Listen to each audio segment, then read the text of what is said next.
Bienvenidos al debate en Popular Televisión. El cerrojo económico que se ha implantado en nuestro país con motivo de la crisis del coronavirus ha provocado que solo en el mes de abril se hayan ido al paro cerca de 500.000 de personas.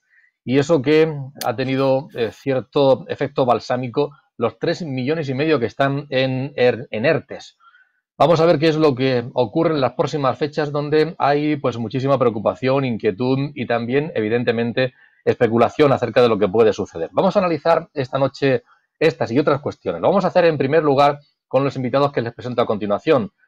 Está con nosotros Gonzalo Guandosel, que es el decano de la Facultad de Ciencias Jurídicas y de la Empresa de la Universidad Católica. Nos acompaña también Víctor Meseguer, el director de la cátedra de RSC, y también Javier Escolano, es notario y una persona que en el ámbito de la economía está también, lo palpa directamente en el día a día. Bienvenidos a los tres y me gustaría conocer en primer lugar vuestra opinión acerca de esa fotografía en la que estamos ahora mismo. Nunca hemos vivido una crisis de estas características.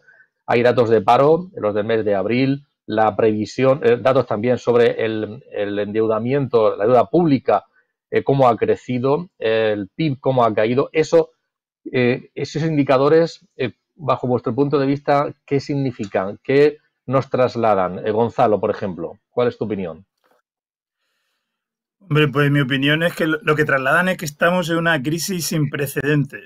Es decir, España, debido a que actuó tarde, en mi opinión, ha tenido que sufrir un confinamiento mucho más duro que otros países y eso nos ha llevado a una paralización absoluta de la actividad. Claro, esa paralización absoluta de la actividad no nos puede sorprender que ahora produzca todos estos cifras de caídas del PIB y de caída del paro. Es decir, es más, tenemos que ser conscientes de que estas cifras, que realmente son alarmantes, están maquilladas por los ERTES. Si no hubieran existido los ERTES, serían todavía peores. Estaríamos hablando de casi 9 millones de parados. Es decir, que esta situación, la pregunta es, ¿por qué ha afectado tanto en España? Mucho más que en otros países. Me refiero a la crisis económica. Yo creo que básicamente hay una serie de condicionantes. Primero, la dependencia brutal que en España tenemos del turismo. Eso no se puede olvidar. Segundo, el gran nivel de pymes que tenemos. Donde más daño está haciendo el empleo es en las pymes. Y en España estamos en un porcentaje de pymes altísimas. Aparte, la temporalidad que existe en el mercado de trabajo en este país, que es brutal. Luego, la brecha tecnológica que tenemos en muchos países está salvando esta situación utilizando tecnología que aquí, por desgracia, no tenemos. Y luego, la fuerza del sector automovilístico. Es impresionante, en el mes de abril en España se han vendido 800 coches a particulares. Por lo cual, esas cifras demuestran que estamos en una crisis económica sin precedentes. Javier.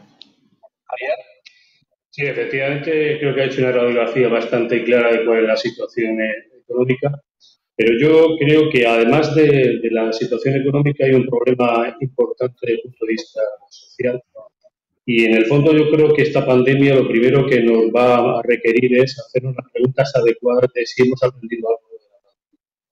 Porque el aspecto económico, todos somos conscientes de que ha sido, porque fue primero una crisis evidentemente de oferta, ha pasado a ser una crisis de demanda y ahora lo que hay es un miedo que se percibe no solamente en los propios operadores económicos, en las empresas, en los dirigentes empresariales, sino también en general en todos los ciudadanos en cuanto a lo que puede ser una salida sobre la base de una demanda de carácter interno, ¿no? Entonces, el reto creo que aparte de económico es social, de dar certidumbre, de dar confianza, y yo creo que eso es quizá lo más difícil. Hay crisis económica, pero yo creo también una crisis fundamental de confianza y se está poniendo en una sección muy importante las instituciones y tendremos también que comentar. Eso que está diciendo Javier, sí. Eso que está diciendo Javier todavía agrava más la situación, porque para salir en la recuperación económica la confianza es fundamental. Si no hay confianza no saldremos de esto. Víctor.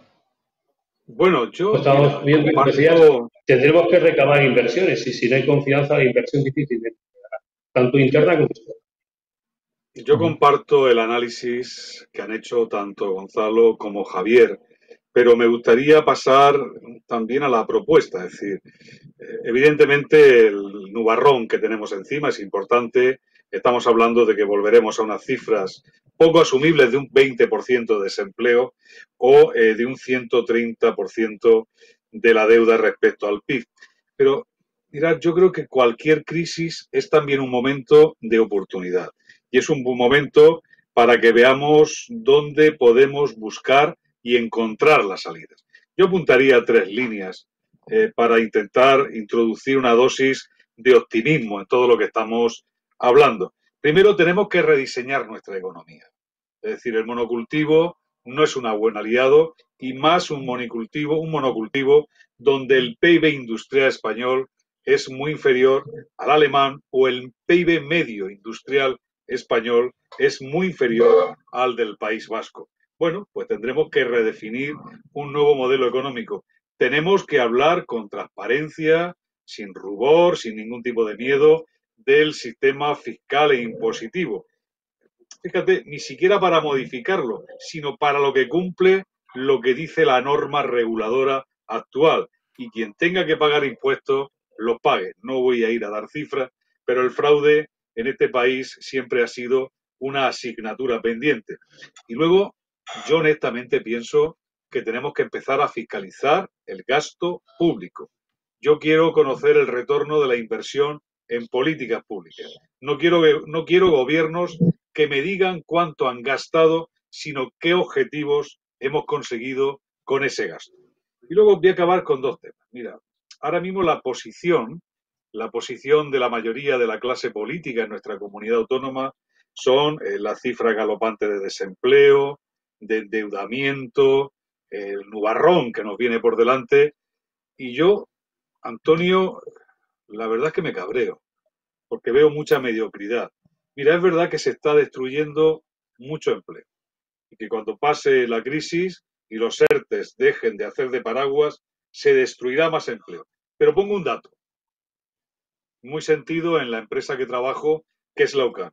Enfrente de la universidad hay un espacio donde llevamos mucho tiempo pendientes de que nos permitan hacer crecer nuestra universidad. El número de empleos que crearía la UCAM serían 400 empleos directos. Ni que decir tiene que habría que añadir los empleos indirectos y la riqueza que generaría en el entorno. Estamos hablando de una industria blanca, no contaminante, atractora, que atrae talento. Joder, ¿por qué en vez de centrarnos tanto en criticar, en la protesta, no hay una clase dirigente política regional que permitan que quien nos puede sacar de esta crisis nos saque? Y de esta crisis nos saca la iniciativa emprendedora, la creación de riqueza y la creación de empleo, porque si no se agrega valor, no se puede redistribuir. Y luego yo creo que la crisis nos va a enseñar otra cosa muy, muy importante: construir una economía basada en la protección de la vida. Javier, en cualquier caso, las propuestas que se hacen, habría que hacerlas sobre la realidad que tenemos ahora mismo en cuanto al déficit público, en cuanto a la destrucción de empleo, o habría que ir a otros datos. Porque, claro, hay que pagar todo este desempleo, las prestaciones que se están dando necesariamente, y debe ser así. ¿Sobre qué base se debería empezar a construir, bajo tu punto de vista? Yo creo que sintéticamente diría que hay 2 factores, uno positivo y otro negativo. De alguna manera ya lo han apuntado antes compañeros de tertulia. Y sobre todo yo creo que un interrogante. Si empezamos por este último, yo creo que la pregunta fundamental es ¿qué va a hacer Europa? ¿Qué va a hacer concretamente la Unión Europea?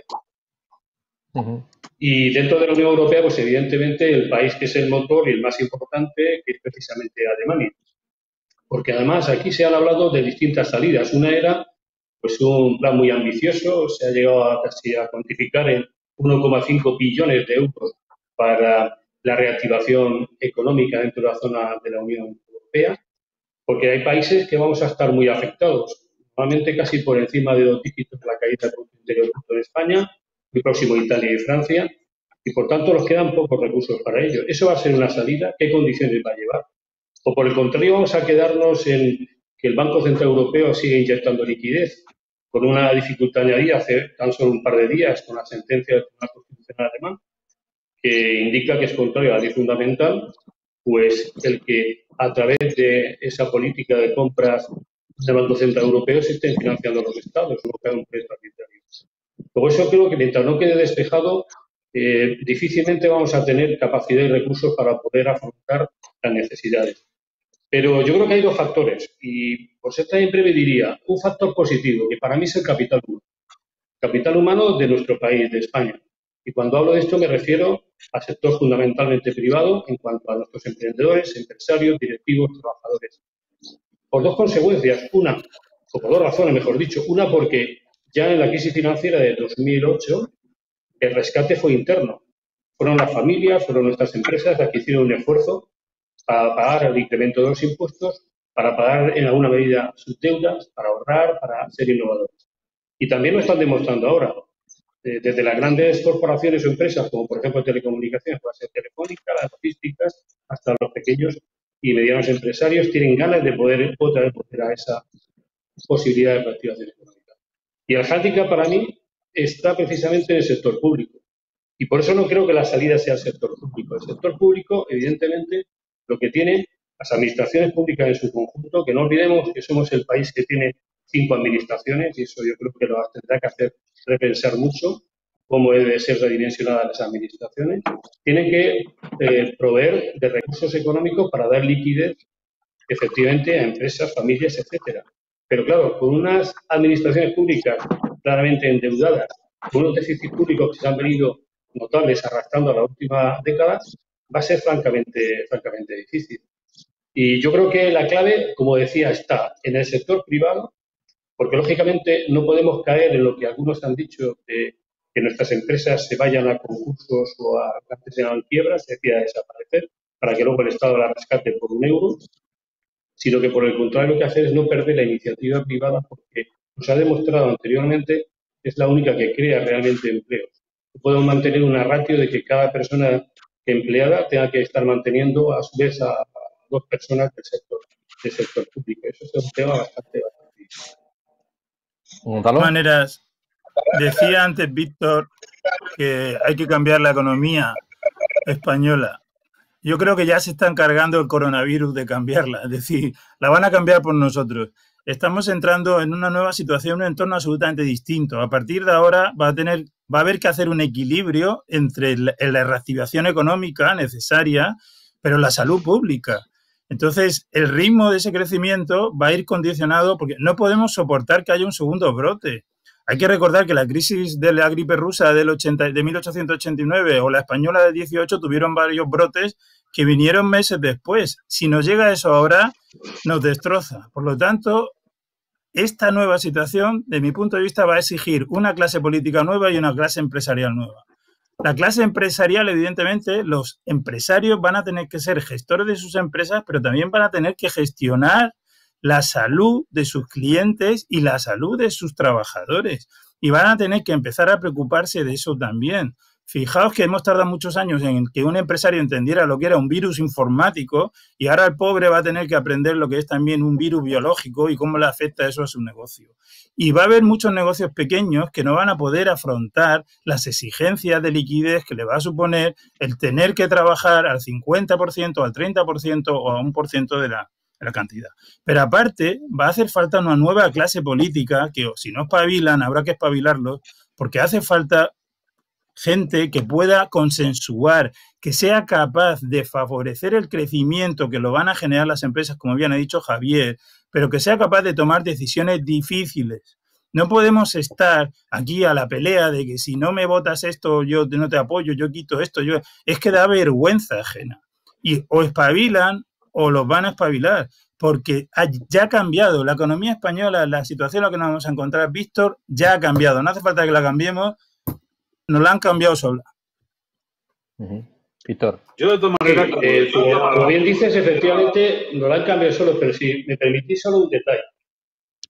La respuesta por parte de las administraciones públicas, desde el punto de vista normativo, pues ha sido crear más de 1.000 páginas de normativa, de BOE, sin contar las de las comunidades autónomas, y en torno a unas 172 normas de distintos rangos, de reales decretos leyes, decretos, resoluciones, etcétera.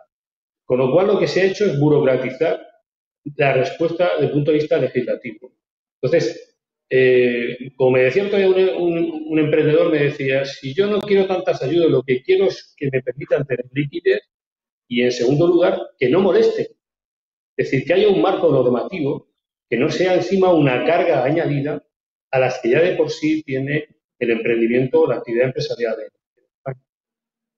Mira, sobre eso doy un dato. Sobre lo que está diciendo lo que Javier, dice Javier Escolano, creo que es muy importante. La subvención, la ayuda, no lo soluciona todo, porque la subvención suele operar sobre el sector económico como el perro de Pavlov. Cuando quitas el estímulo, desaparece el acto reflejo que lleva acompañado. Yo, no obstante, sí quiero insistir en mi línea argumental.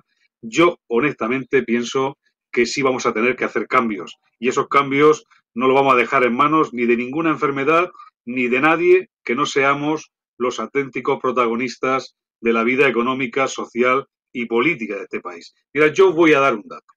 Hablamos de empresas y hablamos de empresas con mucha alegría, pero tenemos que decir, cuando hablamos de empresa, para que la gente lo entienda en sus justos términos, en España hay una media de 3 millones de empresas. ¿Saben los que nos están oyendo cuántas de esas empresas, de esos 3 millones de empresas, tienen más de 10 trabajadores? 140.000. 140.000. Fijarse, 200.000 empresas de este país no tienen ningún trabajador y casi 3 millones de empresas tienen menos de 10 trabajadores. Claro que hay que hacer cosas. Tenemos que empezar a construir alianzas público-privadas. Tenemos que empezar a agrupar empresas, a promover una economía social de mercado que es la que informa el modelo social europeo. La cooperación, es decir, la crisis nos está demostrando el valor de lo colectivo. Es una crisis global que solamente seremos capaces de resolver si tenemos respuestas globales. Y también lo decía Javier Escolano, para hacer ese cambio precisamos de nuestro capital humano. Yo, que trabajo en una universidad, sigo pensando que nuestro mejor recurso, el mejor recurso de cualquier país, y en este caso el de España, son las personas, y el mejor cultivo son las ideas. Pues tendremos que formar gente preparada para sacarnos de este atolladero. Porque también digo una cosa, la clase política de este país no viene de Marte, viene de las universidades españolas, fundamentalmente. Que cada uno haga su lectura. Yo creo que nuestra universidad sí que está haciendo una apuesta interesante, muy importante. Lo digo, a mí me gustaría, y lo digo abiertamente, que se midiera el retorno social de cada euro que se invierte en la educación pública y de cada euro que invierten las familias en la educación privada, por ejemplo, la educación universitaria. Porque, insisto, habrá que replantearse las políticas de gasto público. Hay que medir el retorno de la inversión en políticas públicas porque habrá que administrar con mucho cuidado hasta el último euro que paguen los ciudadanos españoles. Sobre lo que ha dicho Javier del acceso a la liquidez, me gustaría dar un dato. Fíjate, de las 900.000 solicitudes que han hecho pequeñas empresas de crédito SICO, que han sido aprobadas por los bancos y que luego se han pasado el ICO, solo se ha pagado el 8%. Es decir, no ha llegado ni mucho menos esa liquidez que tanto se ha prometido y así no se puede hacer nada.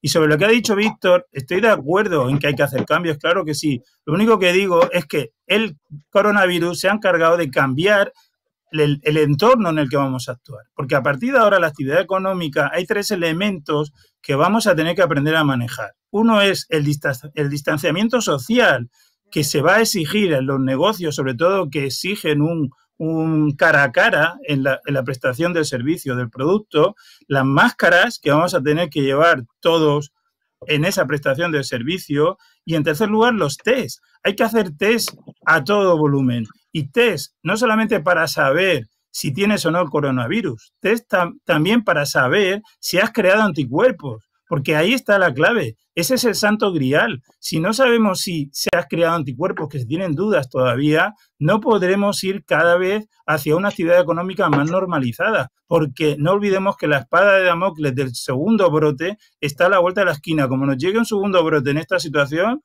nos vamos todos al garete. Javier, quiero volver al tema de la confianza porque se está hablando de, por ejemplo, el tema de las viviendas, ¿no? De las hipotecas. Hay comentarios, el CIS, sobre el estudio que ha hecho de confianza. Muchos españoles dicen que, bueno, a la hora de comprarse un coche, por ejemplo, o determinados electrodomésticos que van a esperar, que creen que las viviendas van a bajar de precio, pero ni aún así están dispuestos a hacer una inversión, a meterse una inversión por esa inseguridad, por esa desconfianza. ¿Qué perspectiva le ves a esto, a ese aspecto de la confianza y al de la fluctuación de los precios en las próximas fechas?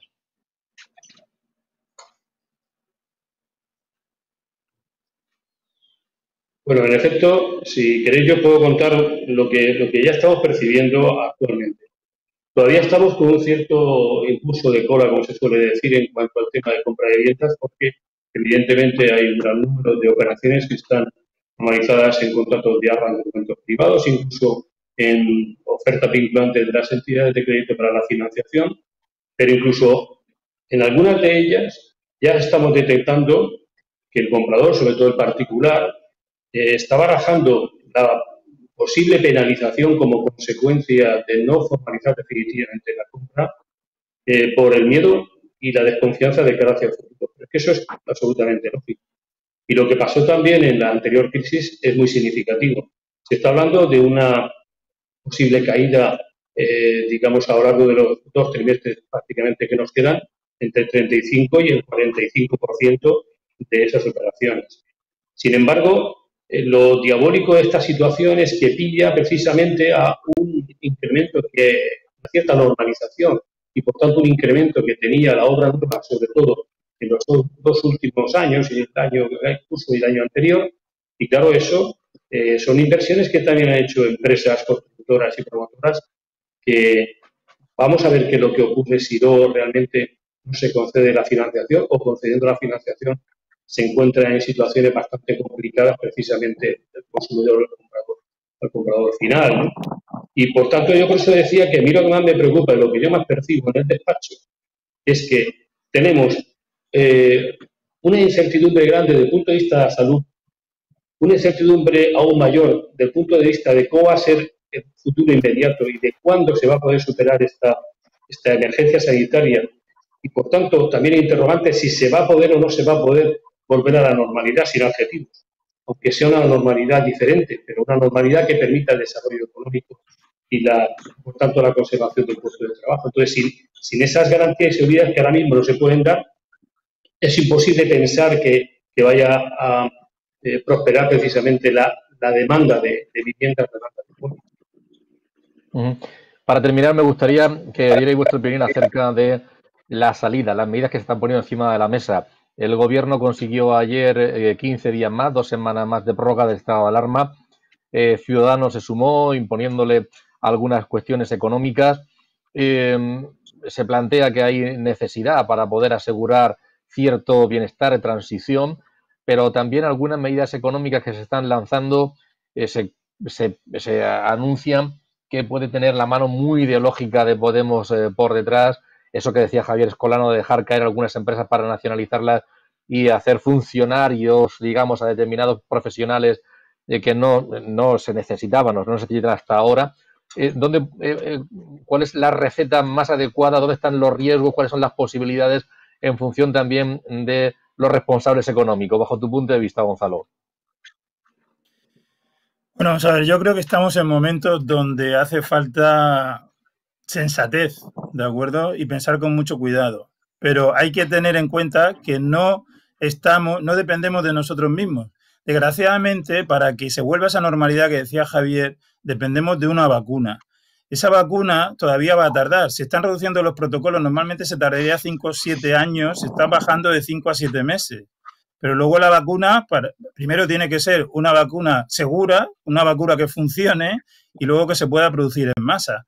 Eso no sabemos cuánto va a tardar. Por lo tanto, no sabemos cuánto va a durar todo este periodo, en el cual tenemos que tomar decisiones. Decisiones que tienen que ir mancomunadas y pensadas y consensuadas en dos direcciones. Por un lado, en el frente sanitario, evidentemente, hacer la mayor parte de test y evitar el contagio y un segundo brote que sería mortal.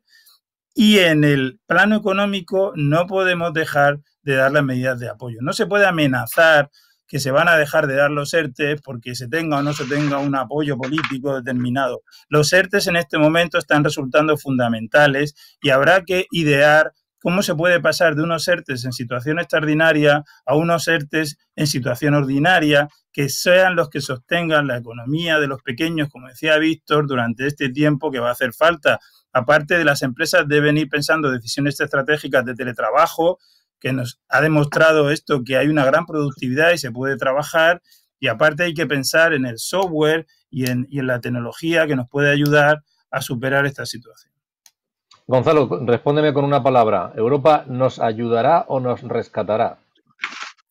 Nos rescatará, lo tengo clarísimo. Vamos a tener que ir al rescate y vendrán los hombres de negro. Yo lo tengo muy claro, lo siento, Antonio. Tendremos que ir al rescate, nos guste o no nos guste. Víctor.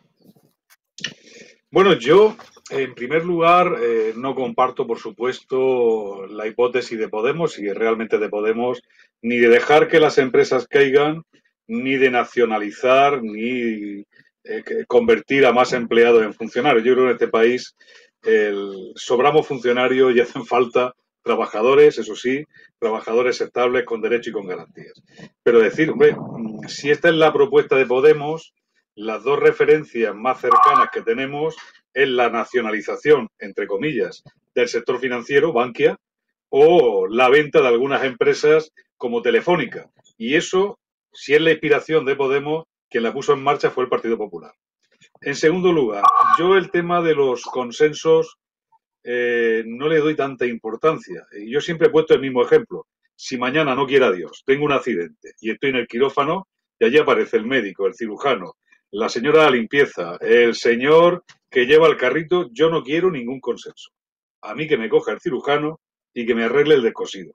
Hace falta gente que tenga los conocimientos, el valor y la determinación de sacarnos de este atolladero.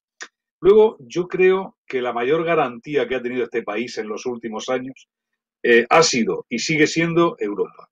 Lo que pasa es que creo que la respuesta no siempre puede ser la que pidamos nosotros. Yo creo que Europa está ayudando ya a los países miembros. Yo creo que al final se acabará mutualizando la deuda. Yo creo que las instituciones europeas son el mayor y mejor paraguas de las economías nacionales. Y sinceramente creo que no en la medida que nos gustaría, pero sí en una medida importante, Europa, la Unión Europea, hará posible que todos podamos salir mejor de esta crisis. Pero tendremos que buscar una medida o propuestas que contenten a todos los Estados miembros. Y por último, decir, mira, yo me acordé en estos días de Corea. Corea no nacionalizó en el año 80, Corea, sobre todo en su gran programa económico en la década de los 90, ni nacionalizó, ni dejó caerse las empresas. Lo que hizo es un intervencionismo público orientado a que las empresas ganaran competitividad en sectores estratégicos. Por ejemplo, en el caso de Corea era el sector automovilístico. Pues yo espero que el gobierno de España, que el Parlamento de España, que el Estado español, que integra las comunidades autónomas, sean capaces de redibujar la economía del siglo XXI. Evitando el monocultivo, buscando la industrialización de nuestro país. El gran problema de España sigue siendo que tenemos un PIB industrial 15 puntos por debajo del alemán. Quisimos ser el hotel, el bar, el espacio de vacaciones de nuestros vecinos del norte. No, la industria es el motor de cualquier economía. Por cierto, también lo ha demostrado la crisis, quien nos da autonomía para salir de situaciones como esta. Yo, por concluir con esa pregunta que le hacía Gonzalo, sí creo en la Unión Europea y sí creo que los países miembros de la Unión tendremos que reforzarnos de la forma que acordemos para salir juntos de esta crisis, porque tendremos que aprender el valor de lo colectivo.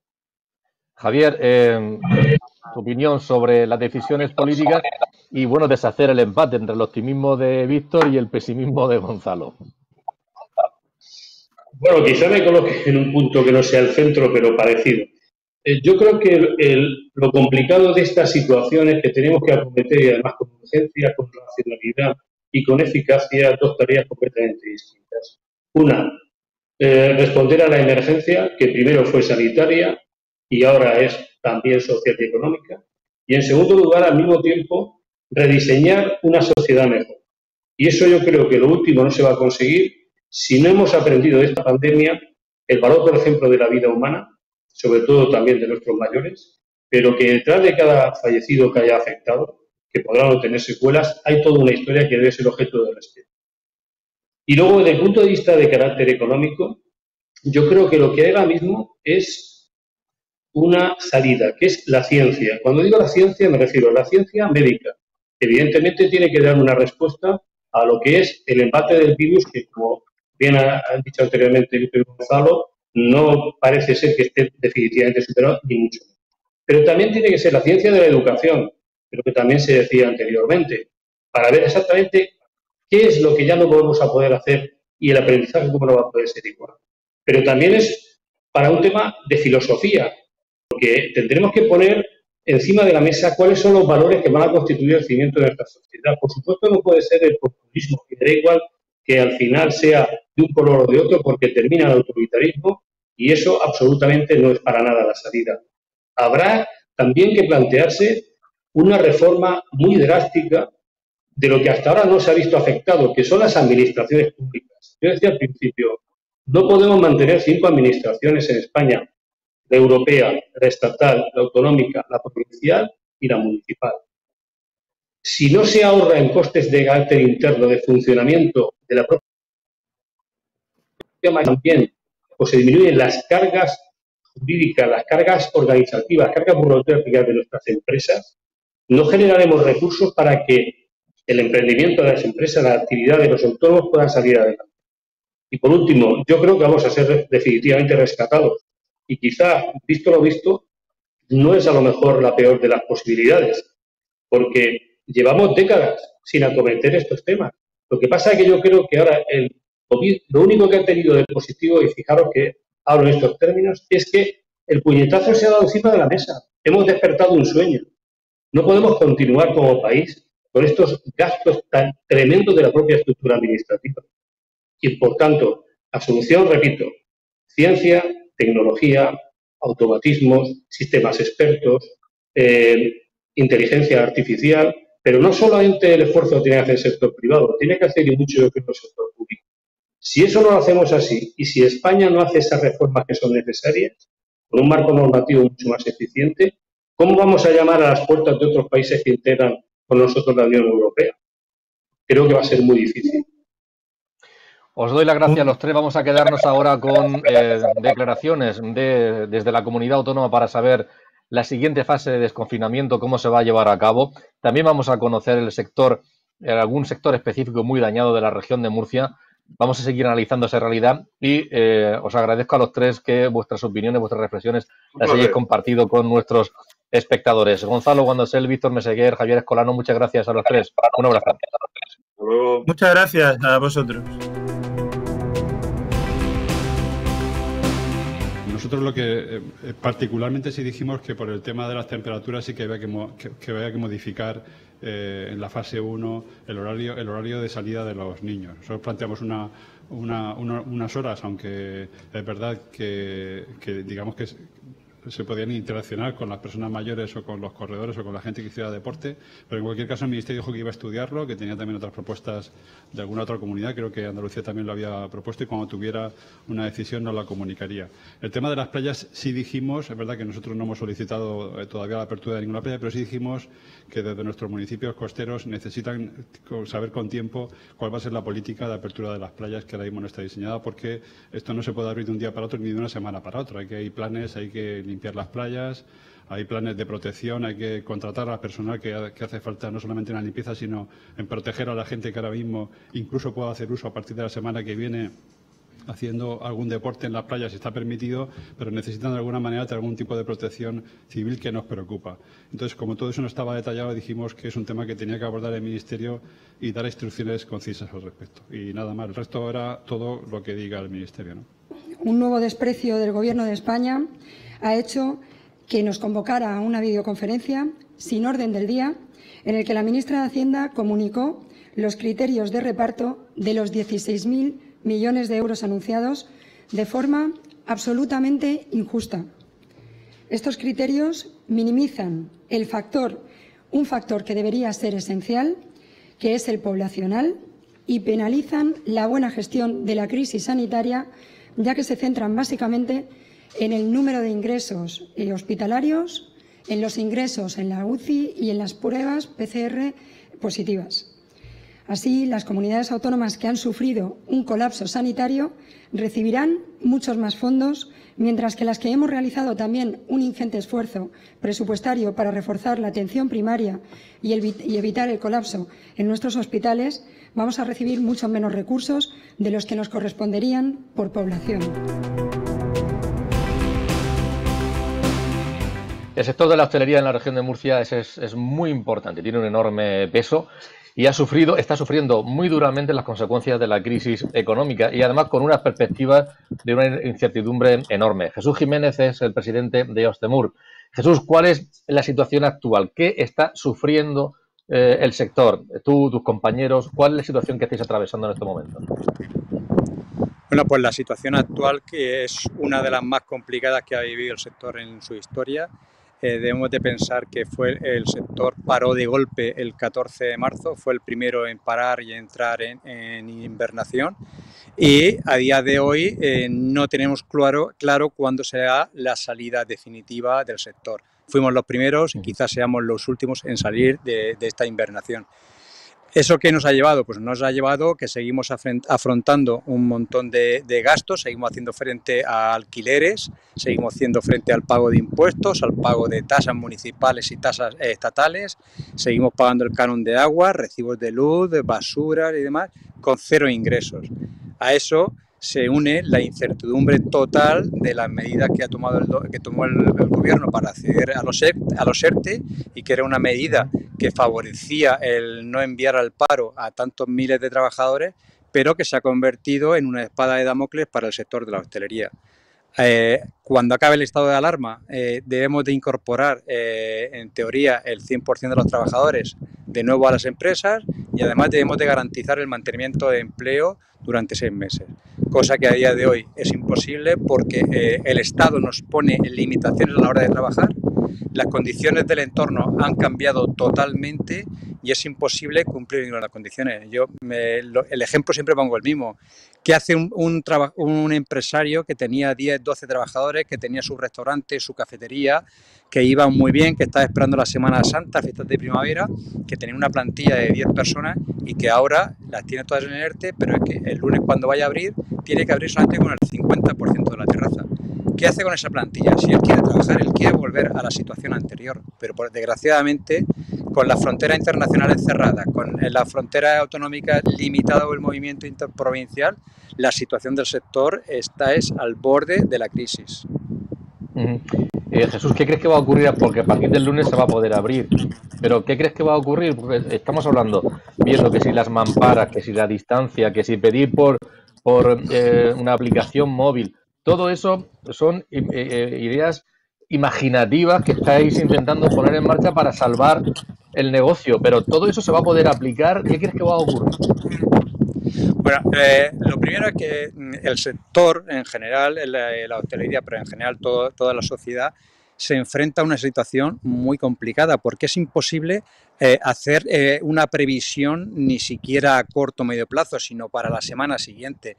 Por desgracia, las medidas que está tomando el gobierno las está enunciando horas antes de que empiecen en funcionamiento, y a día de hoy todos hablamos de que vamos a empezar a trabajar la semana que viene, pero no sabemos ni cómo, ni en qué condiciones, ni cuáles son los requisitos que debemos de cumplir.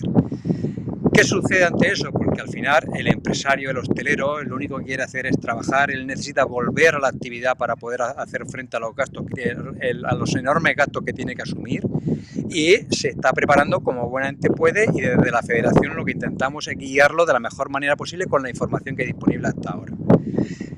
¿Qué sucede? Pues al final, en teoría, el lunes entramos en la llamada primera fase 1, que iba a ser un 30%, después el gobierno reculó y lo pasó a un 50% de las terrazas, no sabemos si será así, y además añade un distanciamiento de 2 metros entre grupos de personas, que en principio queremos que es de grupos de 2 personas, no entre persona y persona, pero nunca se puede saber hasta que no salga el BOE.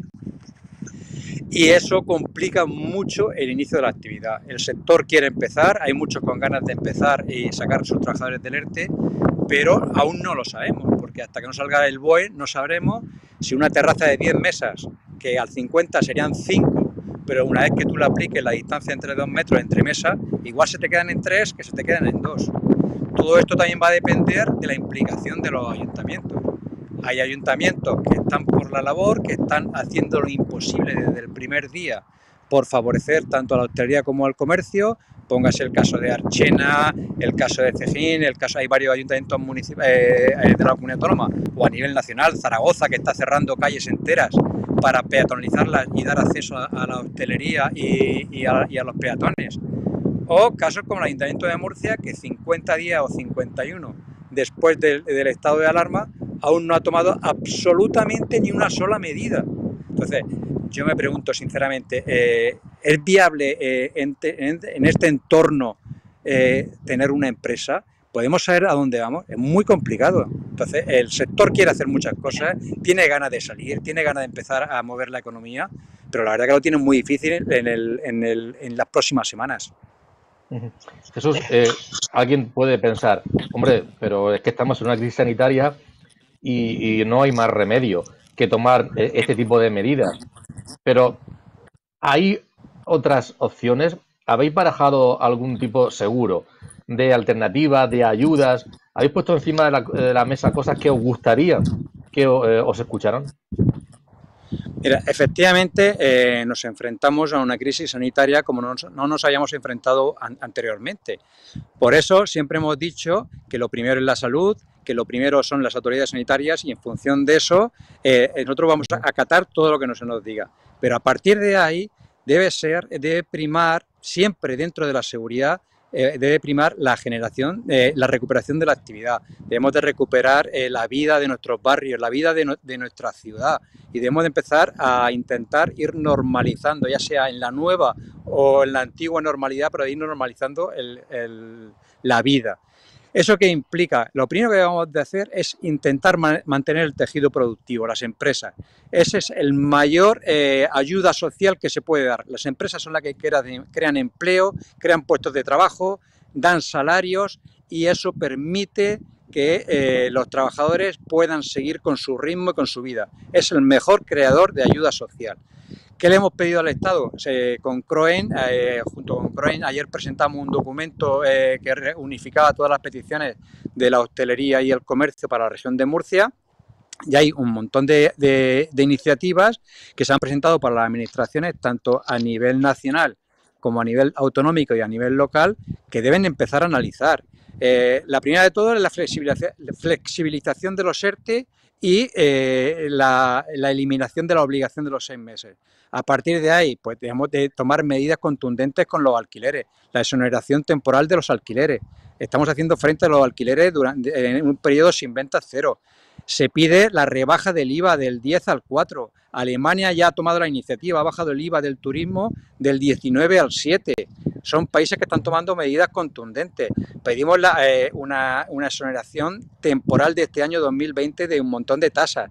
La tasa de terraza, la de agua, el IBI, y hay un montón de cosas que estamos pidiendo porque es mejor tener empresas vivas que generen trabajo e ingresos y poder sacar trabajadores del ERTE, que las empresas mueran por falta de actividad y que al final esos trabajadores vayan al paro, porque al final el que va a cargar con ellos va a ser el Estado, de una manera u otra.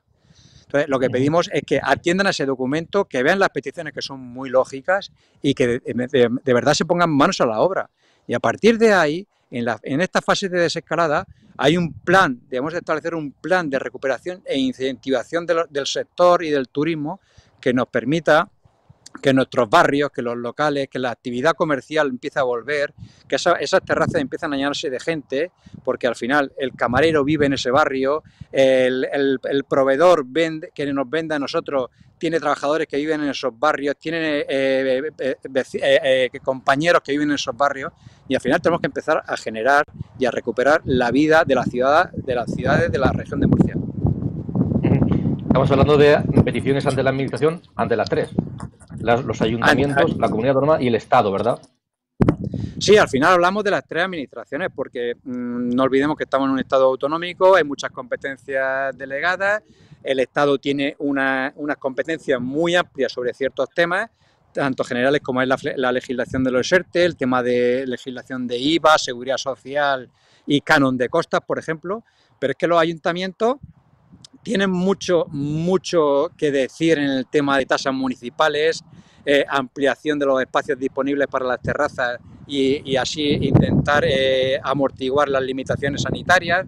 Tienen mucho que decir en la agilidad de la tramitación para crear nuevas empresas y demás. Y la administración autonómica pues tiene mucho que decir en habilitar financiación, en flexibilizar la gestión administrativa de un montón de trámites. Todas tienen que implicarse y todas tienen que de verdad ponerse mano a la obra. Lo que no tiene sentido es que 51 días después del estado de alarma hay administraciones que no han hecho absolutamente nada. Creo que los tiempos de la administración y los tiempos que necesitan las empresas son totalmente diferentes y debe ser prioritario que los políticos se pongan manos a la obra. Esta mañana me hacía gracia porque leí un titular de La Verdad, que era muy llamativo. La Asamblea se pone de acuerdo para tener un plan de recuperación en los próximos 6 meses. Señores, 6 meses. ¿Ustedes saben lo que puede pasar en 6 meses? Que se hayan perdido el 15 o el 20% de las empresas. Es que yo creo que nuestros políticos no se han enterado de nada. 6 meses y se quedan tan a gusto y van y lo dicen. Nos vamos a poner de acuerdo en los próximos 6 meses. Yo creo que estamos en manos... bueno, voy a cambiar el término. Creo que no estamos en las mejores manos. La verdad es que ese titular, Jesús, me sorprendió esta mañana, que dentro de 6 meses estarán preparadas una serie de propuestas y de iniciativas. Ha sido realmente sorprendente. Jesús, todo nuestro apoyo desde aquí para el sector y además vamos a promover que el ciudadano, el apoyo ante esas reivindicaciones ante la administración, y vamos a promover desde aquí que el consumidor, el ciudadano, el gente de la calle, que vuelva a activar, a acercarse al establecimiento de cercanía, de proximidad, al bar, al comercio, al que tiene cerca, al que tiene en su calle, en su barrio, porque forma parte del tejido de la vida, del día a día, son sus vecinos y es fundamental reactivarlo también y generar y participar en esa confianza que es fundamental. Muchas gracias, Jesús. Jesús Jiménez, presidente de... Muchísimas gracias a vosotros y un saludo. Acabamos ya, volveremos la próxima semana, el próximo jueves, Dios mediante. Muchas gracias por su atención, muy buenas noches.